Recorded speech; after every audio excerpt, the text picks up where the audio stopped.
চাইলে কিন্তু আমরা আগাছাকেও সুন্দর করে সাজাতে পারি। এই যে এই বট গাছটা, এটা এটা হচ্ছে আগাছা টাইপের একটা বট গাছ।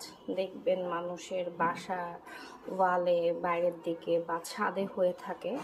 তো এটা আমি ছাদের থেকে নিয়ে এসেছিলাম, নিয়ে এসে কিছুদিন পানিতে রেখেছিলাম। তারপর এটাকে এরকম একটা টবে প্রতিস্থাপন করলাম। তো আমি প্রথমে এটা ড্রেনেজ হোলটাকে বন্ধ করে তার উপরে সবজি দিয়েছি।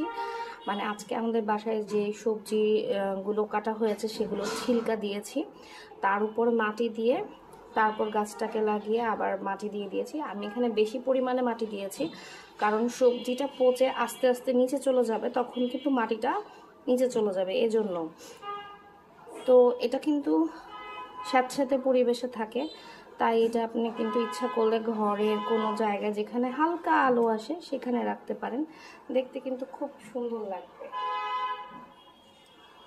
যেহেতু ইনডোর প্ল্যান্ট এখন খুব পপুলার, তার জন্য এটা ইনডোর প্ল্যান্ট হিসেবে আমি রাখবো। আর এই যে আমি এখন গাছটাকে ভর্তি করে পানি দিয়ে দিলাম। যে কোনো গাছ লাগানোর পর টব ভর্তি করে পানি দিয়ে দিতে হবে।